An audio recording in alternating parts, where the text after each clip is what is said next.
spill over into the summer months. Is very true that the island has seen a real resurgence this winter in business levels, both from hotel but also cruise business. I think that we're seeing an increase in growth.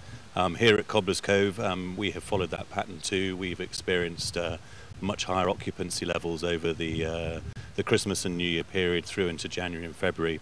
And I'm delighted to say that those will continue now through to the end of April, where we traditionally sort of see the season turn into the summertime.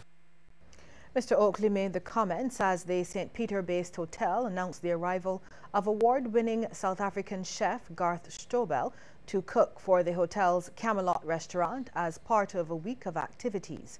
The week-long event, entitled A Taste of the Cape Comes to Camelot Restaurant, will see different nights of fine dining as he teams up with the restaurant's chief executive chef, Michael Harrison, to create special menus. South African cuisine, what we hope to do this week is a taste of the Cape. I live in the Cape. The food in the Cape is mainly influenced by Indian and the Malay culture.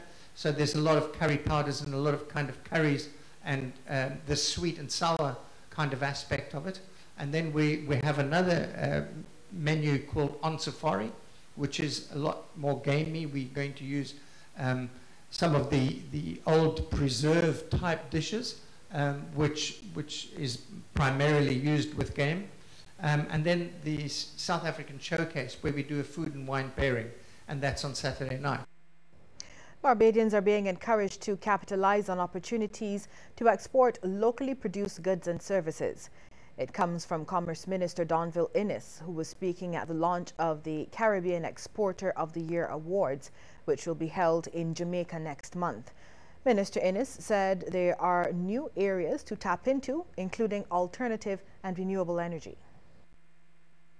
It cannot be done by just importing what others have designed or conceptualized outside of the region, but using our indigenous skills to ensure that we too build up the kind of projects and the kind of instruments or whatever that certainly help us to become more focused on the green economy and becoming an industry that can have great export potential. Meanwhile, Chargé d'Affaires for the delegation of the European Union to Barbados and the Eastern Caribbean, Sylvia Coffer, says since the Economic Partnership Agreement was signed in 2008, there's only been a marginal increase in regional exports. She says one of the challenges was the length of time it took to adapt to the new market conditions, and she indicated that the European Development Fund has committed 350 million euros to the implementation of the EPA. Well, here's a look at how the stocks performed locally and regionally.